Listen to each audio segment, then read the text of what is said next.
Hey, this is Ellen coming to you from the beautiful island of St. Bart's. It's Saturday morning, my friend, and you are listening to Light Talk. Coming to you direct from New York City, this is Dennis.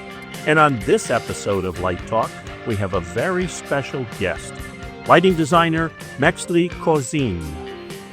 And this is David coming to you from the beautiful Belmont Shore neighborhood of Long Beach, California. And if you don't already know, you are listening to Light Talk, and we are the Lumen Brothers and Sister. That's right, Ellen. Welcome, everyone, to episode 437. Before we jump into our interview with Mextly, we have some breaking news worth discussing regarding an incident that happened recently at Jacob's Pillow, the famous dance center and performance venue in Beckett, Mass. Preliminary reports indicate that production manager Kat Sirico was moving some stage platforms with an intern and apparently lost control of the dolly. Kat tried to stop the dolly and unfortunately tripped and fell in its path. Sadly, Kat was killed. No one else was injured. Due to the shock and emotional distress caused by this accident, the management of Jacob's Pillow canceled the remainder of performances and events this summer. Jacob's Pillow executive and artistic director Pamela Tatji stated, quote, "Kat was a Pillow alum and an essential and hugely devoted leader on our team. Their spirit, generosity, and dedication touched the lives of many. We are holding their family, friends, and colleagues in our hearts as we grieve together." And that's the end of the quote. Over these past few days, I've spoken to several of Kat's colleagues, and they have all praised Kat's professionalism and technical stagehand and electrical knowledge. OSHA is presently investigating this accident, and we suggest that everyone waits until the investigation is over before even beginning to lay responsibility on anyone involved in this accident. That being said, we are nearing the end of the summer's theater season. We have all worked at summer companies. Some have lackluster safety protocols. Many of these companies are non-union, which for some could be a cause of many safety issues. Again, I am not saying that this was the case with Jacob's Pillow, but I have designed for several summer companies, both union and non-union, and have strong feelings about safety at these companies. So let's have a quick discussion about this. And we're going to bring Mextly in on this too, because she has worked at a summer company that I used to work at Chautauqua. So we're both alums of that. So we've all worked pretty much during the summer. We've been involved in companies like this. Do you have any comments about safety for summer jobs? Well, I worked at Williamstown for 4 summers after a couple summers in New Hampshire at the Weather Vane Theater. And at Williamstown, when I was there, safety wasn't really a conversation, but exhaustion was. And certainly the interns were worked beyond the number of hours that any human should work.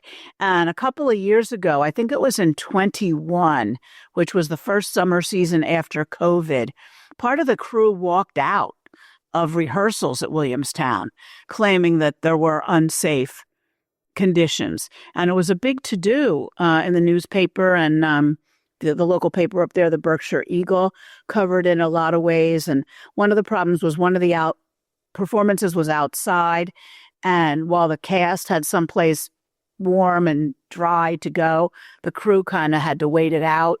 And they were just aggravated. And I think they felt that they were underpaid and overstressed and overworked. So I think it may be a summer theater problem that does have to be addressed. Yes, this is true. It seems to be endemic with a lot of summer theater companies that they're all working on a very tight budget, and it's really hard to be able to hire good people for that amount of money. The other thing is at Williamstown and a lot of the summer theaters, they do an inordinate number of productions in a very short amount of time, which could also lead to not necessarily shoddy intent, but occasional mishaps due to exhaustion, yeah. And just the sheer amount of work that has to get done to put on such an ambitious season. David, are the actual details of what happened to Kat known? I mean, she was working alone and with somebody else, I understand? They were working with an intern, and they were moving some platforms, the stage platforming on a dolly. It's all very, very general. We won't know until the OSHA report is finished. But apparently they lost control of the dolly. The dolly was moving, and I have a feeling that, knowing from people have said about Kat, that Kat tried to stop it so it didn't hurt anyone else. And unfortunately, Kat tripped and fell in front of it and was basically killed by the dolly. A true accident, but wow. Yeah. And you know that Jacob's Pillow has closed. They canceled the rest of their season. Yes, they have. In light of this accident, which I think was the right thing to do. The people that I spoke to said just nobody had the heart to continue. Right. So Mextly, you've worked in Chautauqua, which is a summer opera company. I worked there for many years, about in the 90s, last century. and when I worked there, it was an IA crew. Is it still an IA crew there? You know, Chautauqua is a fantastical place. I went through the theater department. They have a theater company. Okay. I worked for the theater program. Right. It is not. It is also in a similar vein, a lot of interns and fellows. I was a fellow when I was there. I didn't do like the crew aspect of it. That was actually solely reserved for the interns, which is also kind of problematic. But it's not just summer festivals that are struggling with this. It's everywhere. It's regionally. It's New York. It's off Broadway. It's everywhere. We don't talk about it enough. And even when we do talk about it, and sometimes it's like a funny thing, right? Like, oh, the number of times I've been in a focus call and I've seen particularly like young people, right, trying to like do crazy things on a ladder or like in a genie or whatever, and you laugh and you're like, is that safe? And I guess it's really not a laughing matter. And OSHA and all the things or the rules are set for a reason. And I'd be really curious to see what comes out of this. Yeah, that's interesting because the opera company, again, this was decades ago. At the time, we had a core IA crew, and we had some interns, not many. And then the same thing at Central City, the same situation. I worked at Central City for like 25 years, and we had the same situation, and we had very few incidents. Now, I'm not saying that incidents don't occur when you have an IA crew, but you know that the people, at least the people who are supervising the interns, are qualified, And obviously in this case, they were qualified as well. I mean, Kat was extremely qualified as a technician and as a production manager. So I have no doubt that's not, but we're talking about a larger issue that, as you said, Mextly, is endemic not only to summer theater, but also to, a lot of regional theaters. Exactly. And because people are just being worn down. This is where the old 10 out of 12 groups have come from, the calls, because people are just overworked. And it happens in schools. And I think that's really a big problem because schools are teaching people that it's okay, and I think that's changing as well. Even more than okay, I think there's like a little bit of like romanticizing or like a glamour of like you start doing it and you're like, yeah, hell yeah, you're working 13, 14, 15, 16-hour days. And like that's like a cool thing to do. And it's 100% not a cool thing to do. Right. I think Mextly is right. Like at Williamstown, like certainly people expected that when they got there. But it's just sad if the success of a theater company is based on the backs of unpaid or low paid crew that are killing themselves, right, literally and figuratively. Yeah, it's unfortunate. Well, this deserves a lot more discussion, and we're going to talk about it more in later episodes, especially once the reports come out, because hopefully this wakes people up and realizes that, hey, it's not cool, to just run your staff to the bone, There has to be consideration for that. So there you go. All right, so let's get on with the show. It's been a couple of months when we first introduced our Young Designer series, and it's been really successful. We've been getting a lot of really good feedback about it.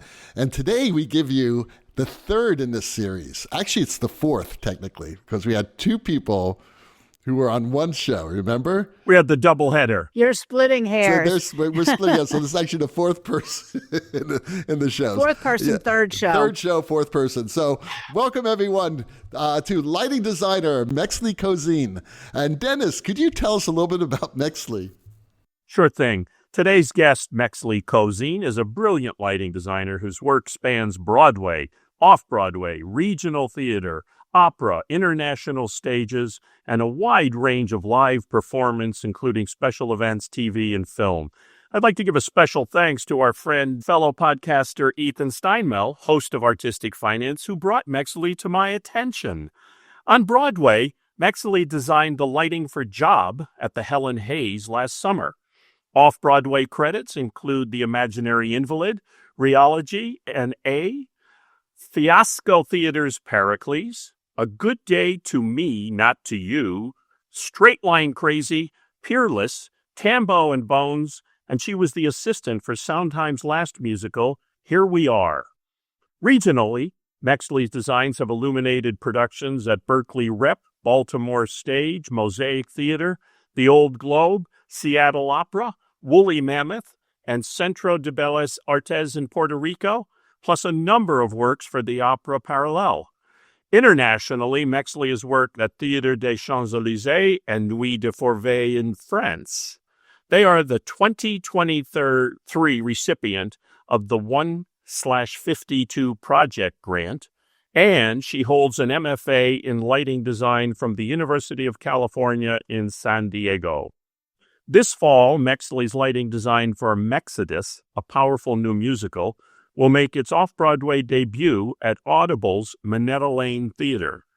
You can explore more of Mextly's work, see her bio, and read some of the most incredible rants that I've read lately at mextlycouzins.com. They are great rants. I must tell you, Mextly, I checked out your website and I laughed. I said, I got to meet this woman. She sounds really fun. Yeah. I love a rant. This is why I love a podcast. Oh, you gotta read. I love an interview. I'll rant about anything. Wait, you got a podcast, Mextly? No, I mean, that's why I come on podcasts. She's been on 3 or 4 of them. You should become a Lumen sister. Why don't you join us? You could be a Lumen sister. A Lumen sister, why not? Listen, Ellen is very lonely. But, Mextly, we do have a position open, so... It pays about as much as an intern at Williamstown. My interview. It pays nothing. It pays nothing. I'm so telling just you that like right the theater, now. Just like my work, basically. And you get none of the glory either, so there you go. But people listen. It is amazing how many people actually listen to us. But to our listeners, you heard that bio. You said, wait a second, this is a young designer. I really appreciate you saying I am a young designer, and I really appreciate being on a series of young designers. It's something that I'm currently it's a big conversation in my brain, and the conversation that I have with other peers and people and in this industry of what does that mean? Emerging and young, what does it mean in this industry particularly?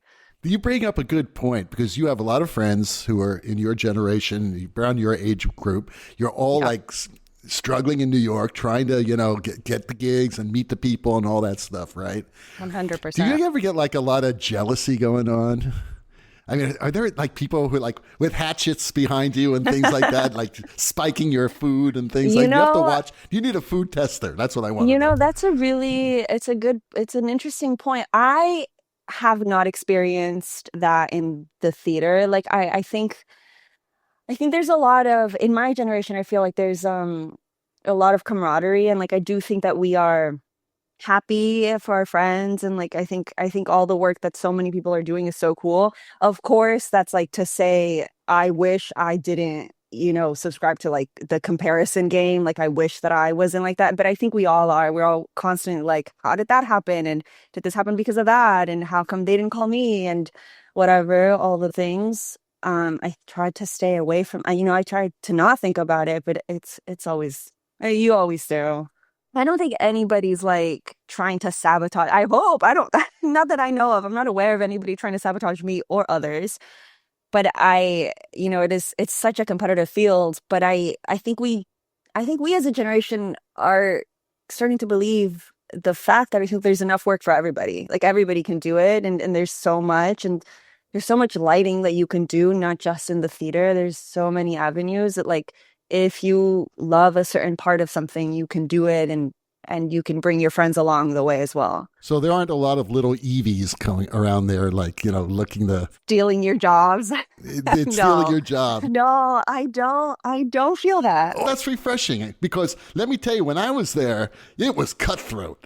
You had to be looking around constantly. It was unbelievable.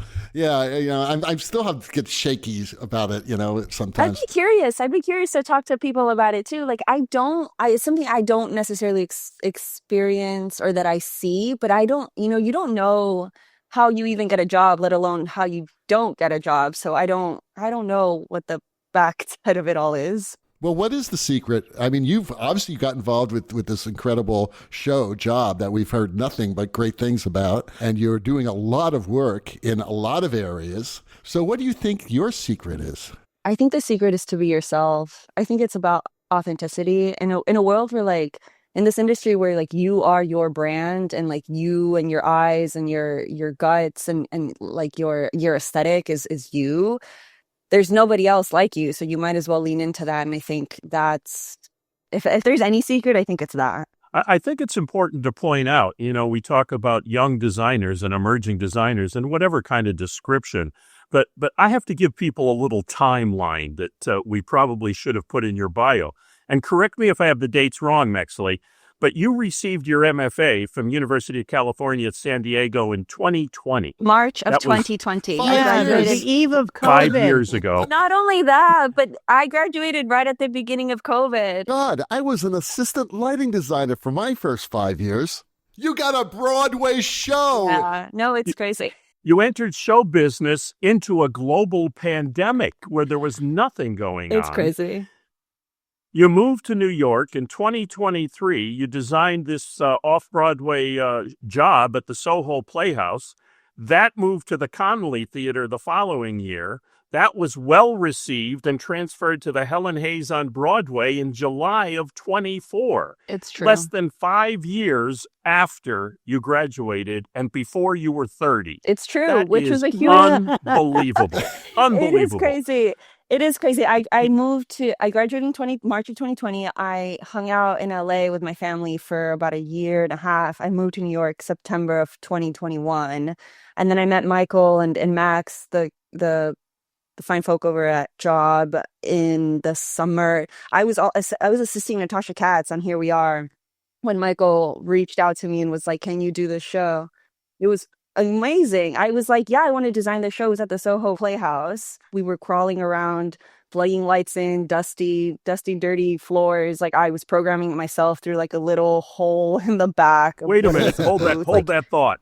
You're assisting Natasha Katz, right? yeah. You get this off-Broadway show and I might add, my first show when I came to New York was at the Soho Rep. What a dump. So you're on Well, there's a that difference stage. between the Soho Rep and the Soho Playhouse. The Soho Rep I've never been at. I've only seen shows. Oh, The okay. Playhouse is a different beast. But She's be that as already it may, passed you, Dennis. She's already gone way I know beyond that. what you got You're in New York. assisting Natasha Katz in the morning or the afternoon. Then you're going and crawling around the floor yourself, being Correct. your own electrician. And to Natasha and Craig, who was the associate, like they were like, hell yeah, do that show. Because I had actually already said yes to doing Job because I wanted obviously to design my own work and like I wanted to be in New York that fall. So I had said yes to this play that was cool. I read the script, I loved it, and then Craig and Natasha called and they were like, I had been wanting to work with Natasha for a long time and it hadn't worked out, and they were like, we're doing this tiny little musical at the Shed. Like, would you be interested in doing Sondheim's last musical with us?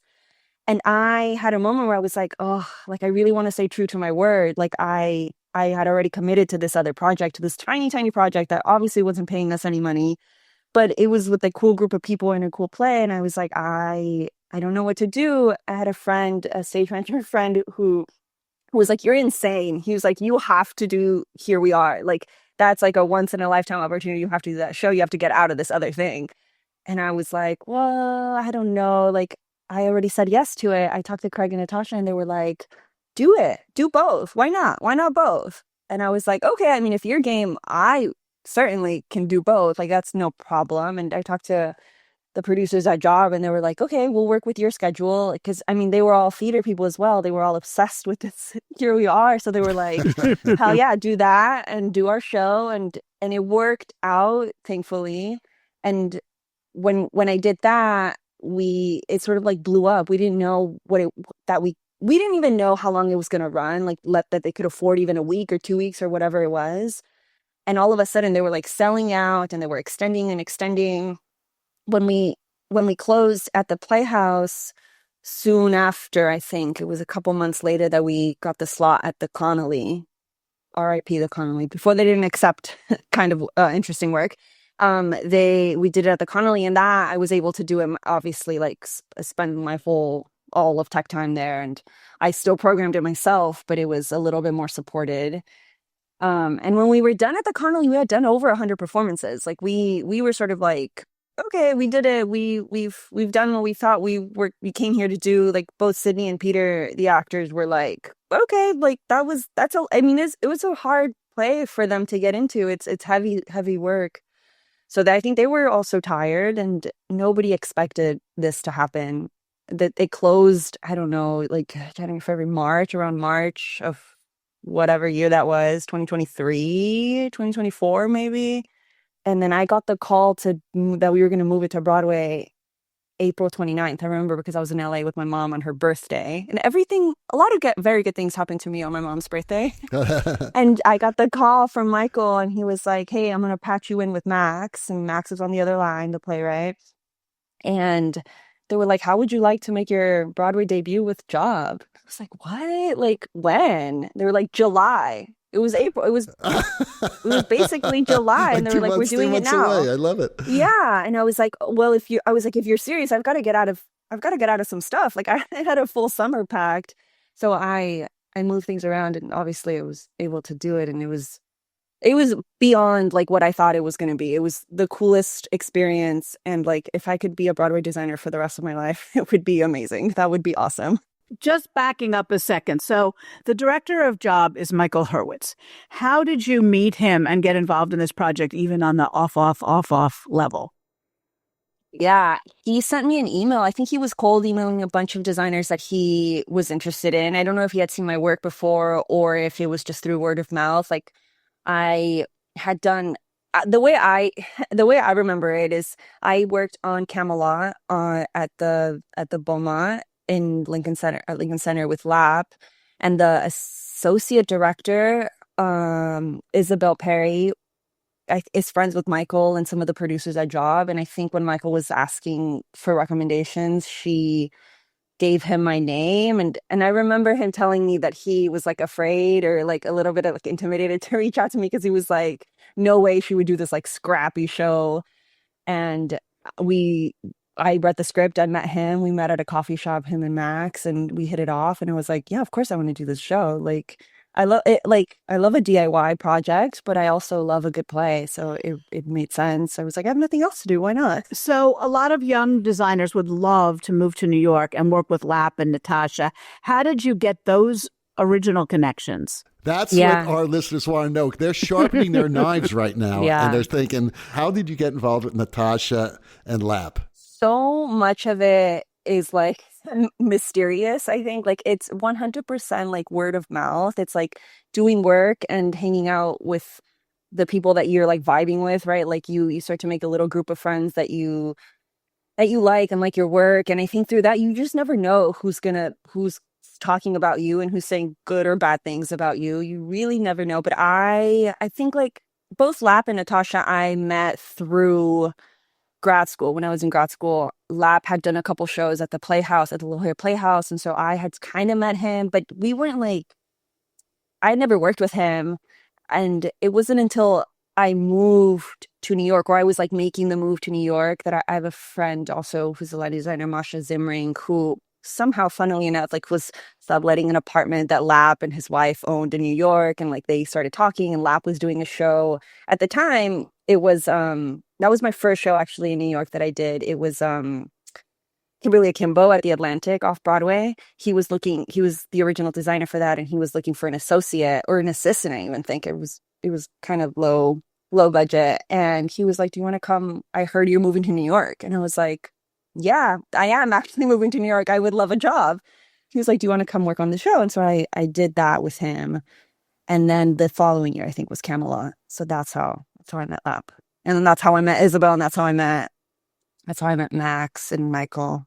Sounds magical. It sounds like you're very good at networking, and you're not afraid to go and meet the people at the places they need to be met at, which is, I think that's actually good- really important. good for you. Out of all the things, I think of like sometimes people do ask, like, how do you get the jobs, right? How do you meet directors? How do you meet producers? I have no clue how you meet them, but I do know that like you can't be scared about meeting them, right? Like when I was graduating grad school, it was in the middle of it was at the height of the pandemic. It was right at the beginning. We canceled all of our showcases and everything, but they were all online. And I remember I sent out so many emails to like all the artistic directors that I didn't know, but like I knew of, or like had worked at some of the theaters that they had been at. I like sent out a bunch of emails, and I remember thinking like, how embarrassing. It's like, these people are going to laugh at me, or like, who's going to even look at my showcase or my online portfolio? And to my surprise, people were interested and are very supportive. Something that I keep trying to tell myself is like, be bold and like reach out to people, and everybody loves a compliment. Like especially when you mean it, when you're like, hey, I love your work. This is super cool. I'd love to, can I shadow you? Right. Or like, can you let me know when you're around? Like, I'd love to visit the theater or whatever. I think that's really special. It's remarkable considering the meteoric light speed career that you've had, that you cope with it so well. And it's the only way I know how to say it. I mean, I can see why people would hire you. I mean, you're charming and delightful. You speak well. You're obviously very talented. But on a personal level, after your 4th year in Manhattan, you're on a Broadway theater going down 44th Street. You must be looking around saying, what the hell am I doing here? 100%.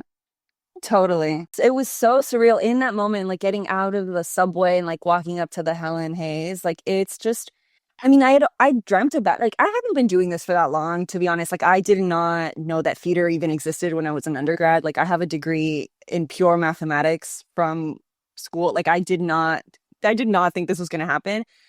And so being like on the Broadway, like after a couple years of like being like, yeah, I would love to do that one day. Sure. I would love a Tony Award someday. And then it happened on a play that like I was maybe not going to do, and like was like a tiny little thing. And it's so surreal. It was crazy. And it was better than I imagined. Well, wait a minute. So you have a degree in pure mathematics. Yes, I do. What does that mean, and what made you change careers? Well, it's not applied mathematics. It's not applied, which is exactly. It's not engineering. It's theoretical. It's all proofs. It's logic. It's theory. And I did that because, I mean, I come from a Mexican family. Like, I was born in Mexico, and I'm the first of 3 kids. And when we came to the States, like I was like 4 or 5.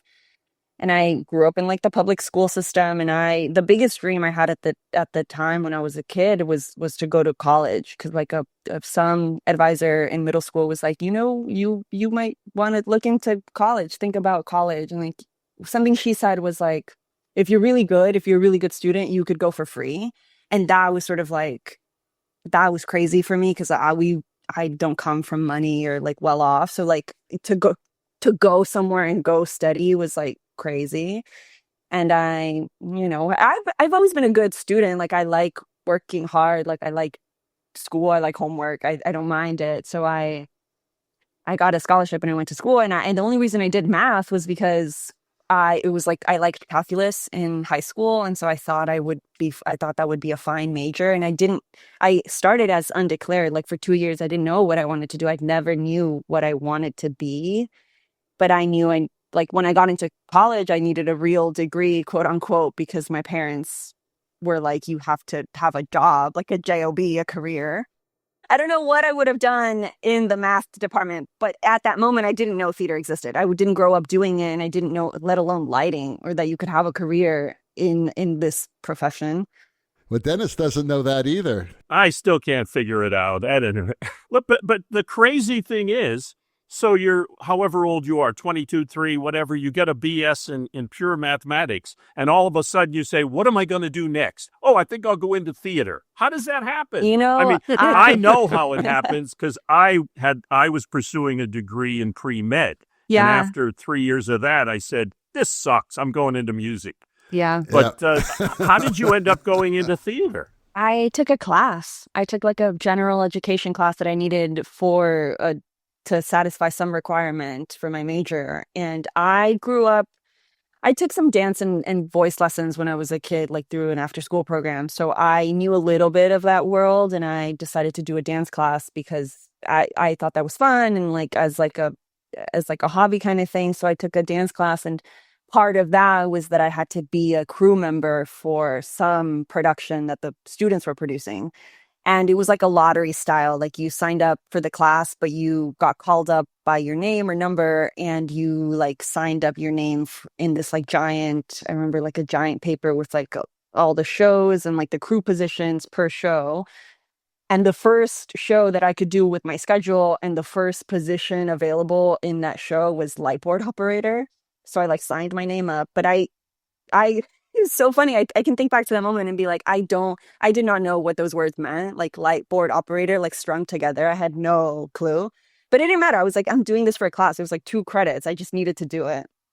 So I took the class. They taught me how to program on an ion, which now I know now I know that's funny because they're not that old.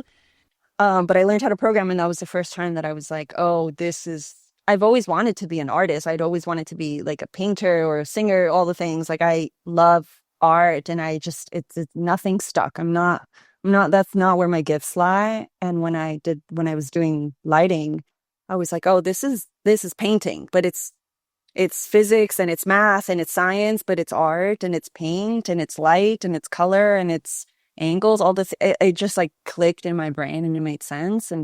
But even in that moment, I was a junior or senior in college. Even in that moment, I was like, oh, would be a fun hobby. Like while I finish my degree, I did not expect it to turn out this way. Just a big bug in that room that got you, right? Yeah, the theater bug. totally. Which is why, like, back to what we were saying, like, you think it's cool. Like, we were in a dark room, like, programming and, like, turning lights on. Like, that was cool. I didn't know that you could do that, that you could play with that. And then it just, like, sparked this whole thing.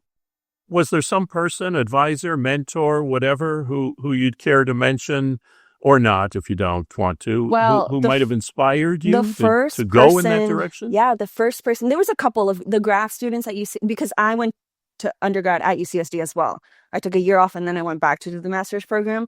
But while I was there as an undergrad, the grad students were phenomenal, and they were the reason why I continued to do it, because they were teaching me Vectorworks. They taught me how to focus. They taught me at the time, La Jolla Playhouse and UCSD were still a joint program. So I took some classes eventually with the lighting supervisor at La Jolla Playhouse, who taught me how to hang a light. And like, I remember like the Playhouse, like Natasha Katz was going through the Playhouse and Lap and like Howell Binkley at the time. I remember like focusing for all of them, like for their shows.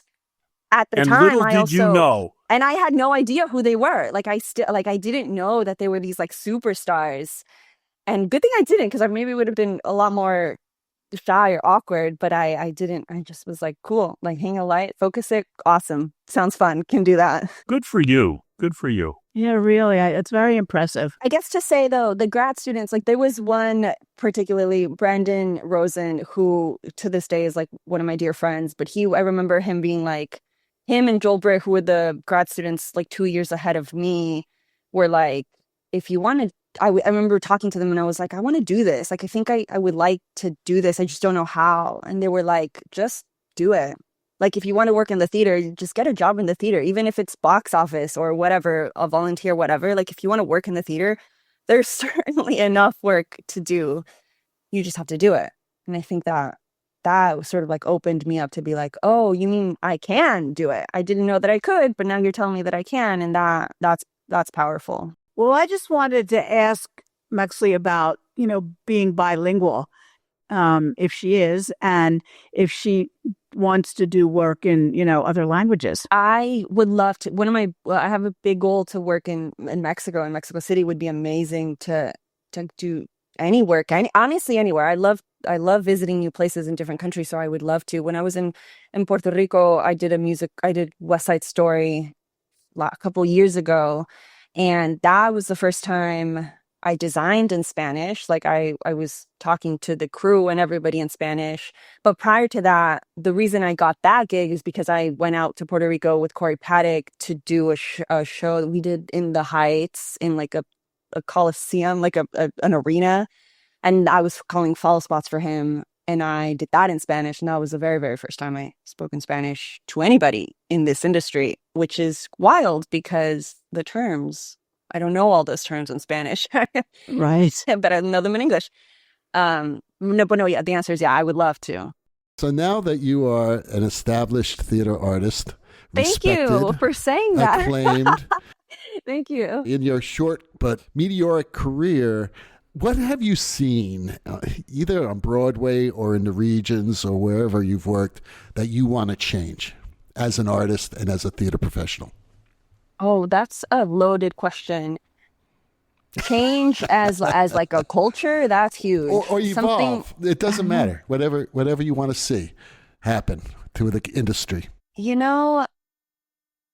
I would love to be more like, I think we're briefly talking about it with our safety talk. Like there needs to be, I think, a little bit more respect for the crew, like the technicians that actually like put the shows up, and like we need to listen to them. Like when you tell me that there's not enough time to load in a show, there's not enough time. Like when you tell me that this isn't going to work, like that, they have to believe you, and you have to address that, and they have to be brought in earlier to the conversations. Like I think like my relationships with a programmer and the production electrician are are just like instrumental to my job that like it's crazy that I get brought in late enough as it is if I'm not brought in from the very beginning of a show, but then we don't even add these people into like the very end of the process, of the pre-production process, and by then we're sort of it would be so interesting to bring in the people earlier to like creative conversations and to like figure out how to do things that you're trying to imagine. I think that would be interesting. How about artistically? What are you seeing that you like? What are you seeing that you don't like? Or new ideas that you have for where the art should evolve to? Imagination is crazy, and I think new people are coming into this industry with like bold, big new ideas, and I bet like it's gonna get crazy. It's gonna get fun and crazy, and then I would hope. I think that's what I want to say. I want to see like weird. I like weird things. I like to see weird theater. I like to see weird performances. I like things that like, even if you think are bad or strange, if you're still thinking about it years, weeks, days later, like that's sort of impressive to me.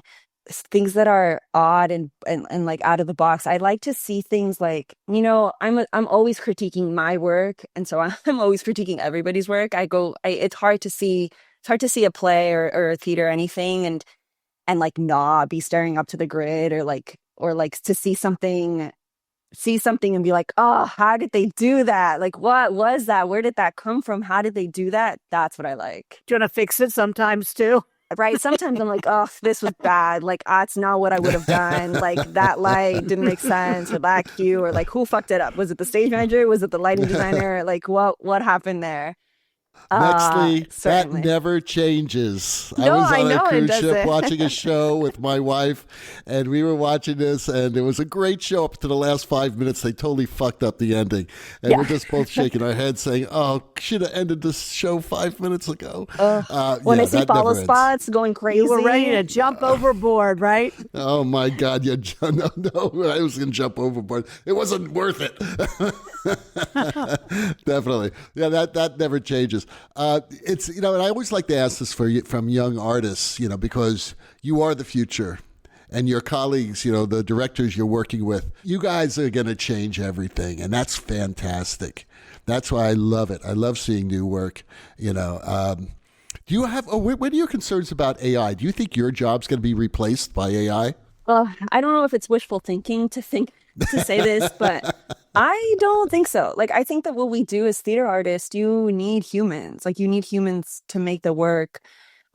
I was thinking about like AI being introduced to like the lighting console or to like our workflow, and I think some of it could be very cool. I can't even imagine what it would be like. But even thinking about like, I was listening to the episode with Jennifer Tipton, and I think you asked her if she would like to talk to the light board.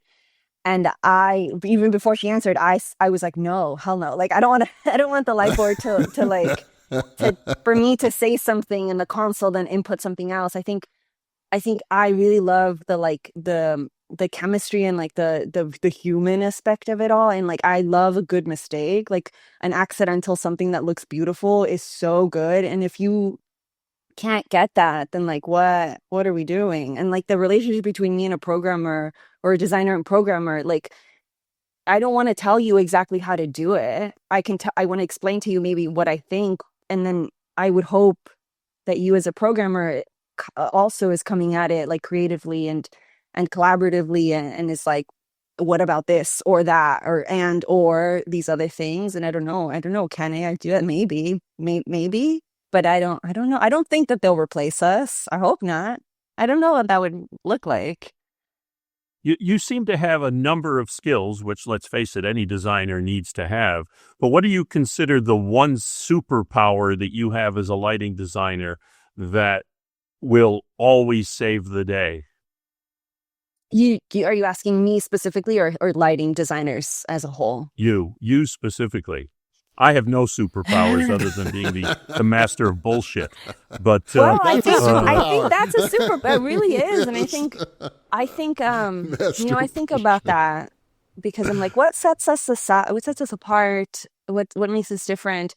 I don't know that I have a one trait that like is the thing, but I like to think that it's like me, my personality. Like I'm like, I like things to be the way that I like them to be, and I'm quite serious about like my work and how I treat it and like the respect I have for lighting. But at the same time, we're doing theater and like we're making plays, and it's silly and goofy and joy. It should be joyous, and I think like there's a balance between that. And I think also in terms of like the flexibility of like, okay, I would love a light here, but if it doesn't fit there, then like where can we put it, or like what can it do, or where like if the drawings aren't accurate to the paper, like the paper in real life, all the things, like there's so many variables that can go crazy. And I think you have to be like nimble and like flexible, especially when you're like in the room, like you have to be able to think fast. And I think that's both really scary. Like that's so daunting to like be behind the tech table and like stare at an empty show file.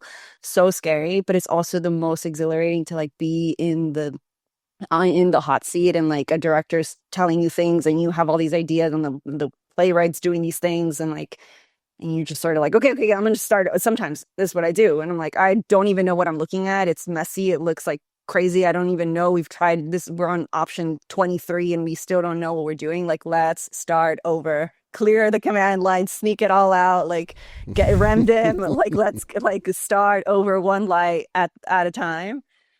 And I think I'm not afraid of that. Like, I think I don't like to take a lot of time while I design, but I do want to take the time necessary to make something right.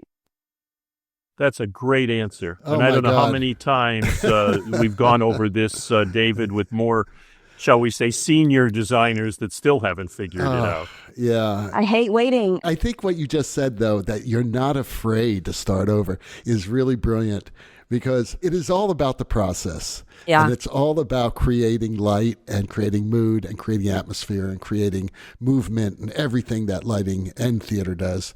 And sometimes ideas don't work. And sometimes you make new discoveries. Exactly. And that's like, okay. And you can't be afraid to admit that didn't work, so you can move on and discover something even better. That Exactly. is just brilliant what you said. And I wow. I would just like to leave it at that. I want to put Mextly on the spot here, if you don't mind. I read your MFA thesis. Oh my God, I Uh, remember you saying that. Thank you for reading it. Oh my God. It was very special. Wow. I Is didn't it even online? I didn't even read my own MFA thesis, to be honest with Nor you. did you write But, it, if I remember correctly, but that's a whole nother story. It was titled Find Your Light. And just to recap, you basically asked a number of professional designers several questions about high points in their life, low points, goals they developed, so on and so forth. I want to ask you the one question you asked everybody else, and that is, what would you say to your 25-year-old self about anything, either advice, encouragement, or criticism? And I think you're probably only 6 or 7 years beyond that now, but what would you say going back 6 or 7 years to your 25-year-old self about what you've learned? That is too cute. I was wondering when somebody was going to come back at me with that. Dig it up. And I'll be It's a honest, secret. I loved the responses that some of the designers, Weren't they many of whom I incredible? didn't know, some of whom I It did. was really special. So don't use their responses. What would I say to Is this online? Yes, it's online. It's your- on my website, but it's also like on the school's website. Like it's published through the University of California, but Cool. it's like the first rant, I think, on my on my website. Oh, cool. I'll have to take a Thank look. God, when I went to school, they didn't have computers, and nor did they have the internet. So all of my rantings and So maybe I can go to the library. I'm gonna have to go to the library and dig up you're your gonna have to read thesis. my book. It's all there. But you didn't answer the question. Okay, what would I tell my 25-year-old self? Oh gosh. I think it's something that I keep telling myself, and that is to not be afraid and to be bold, to not be scared. There's no such thing as why be embarrassed. There's everybody's in their own world. I think even more, I'm learning that even more and more. So nobody's really thinking about you, and so who cares? Do the weird thing and say the weird thing. Just be yourself. And I think what I would tell her, my 25-year-old self, is you'll figure it out. You'll get there. You'll get there. And I am I haven't gotten there yet, but I will get there. Oh, young woman, it's unbelievable how far you've come. Would you be embarrassed if I read the dedication before David has the gypsies play us off? Oh, no, please read it. The gypsies. Those musical gypsies that always seem to interrupt. It's like Yes, the they Oscars, are. the Grammys, The and Light luminoids. Talk. Exactly, pretty much. Go for it. Anyway, Mextly dedicated her thesis. I'll read you the brief dedication. Dedicated to the little girl from Mexico who had to learn how to embrace all the beautiful things that made her unique. To the young girl who wanted to make her parents proud by getting a degree in pure mathematics. To the young woman that had the courage to be the first in her family to pursue a graduate degree. For taking the risk on embarking on a career in the arts, even when she felt there was no place and no way for her. Did cry. I had forgotten that I wrote that. I wrote that in at the height of the pandemic, and it was a crazy time. And that's so beautiful. I really needed to hear that, honestly, because it's been a crazy time. She put a little addendum that I think is also important in Spanish, which I had to go and translate because I could barely speak English. Correct me if I translated this wrong, but your addendum was, yes, but I didn't do it alone. Thanks to my family for all the support and love. Yes, I probably said sí se puede, pero no lo hice sola.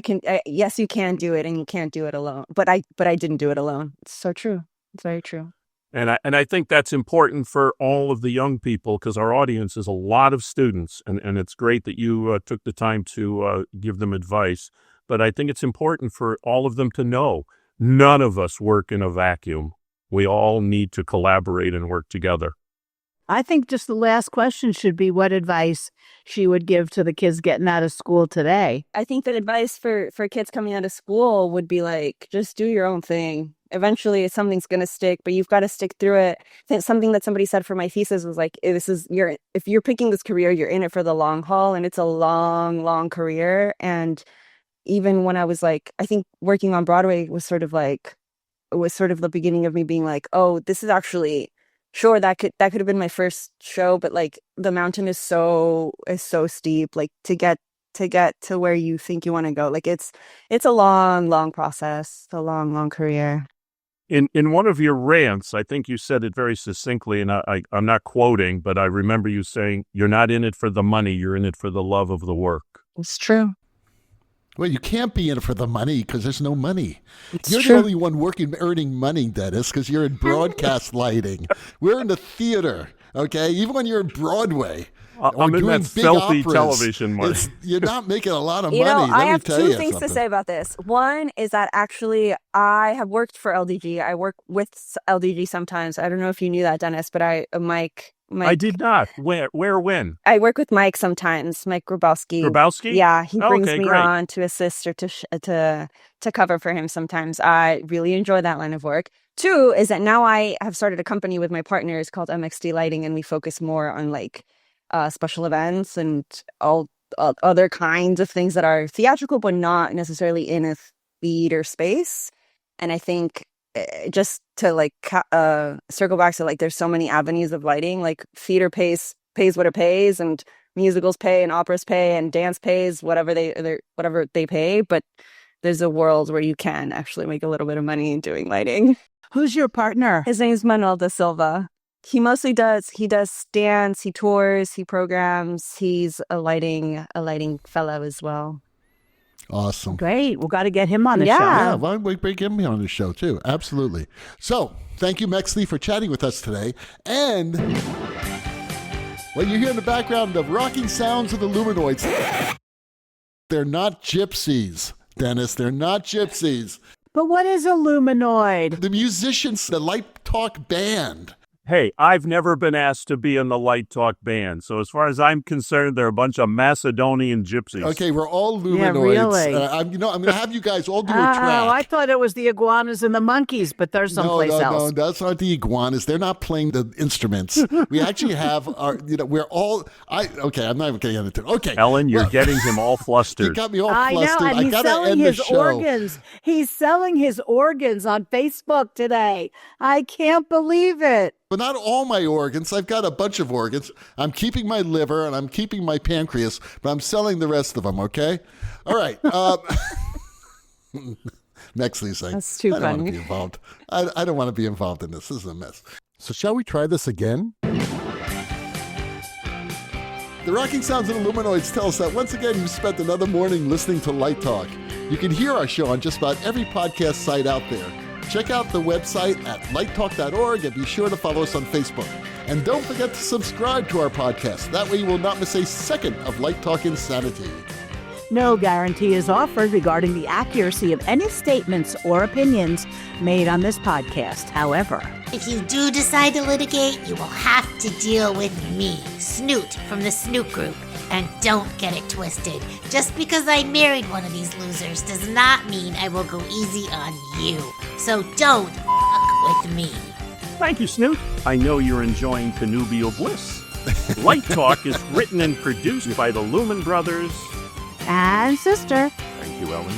Coming to you from Long Beach, St. Bart's, the Big Apple, and from Harlem, USA. Yay! Thank And you. happy Harlem. So happy. And be sure to join us next week when we talk about more lighting shenanigans and serve you more of our casserole of nonsense. Except for what Mextly has said, Light Talk is broadcasting questionable Lumen knowledge and humor around the world. So thanks again, Mextly. Lovely to spend this time with you, and we'll see you all next Saturday morning. Bye-bye from Light Talk. Bye-bye. Lovely. Light Talk.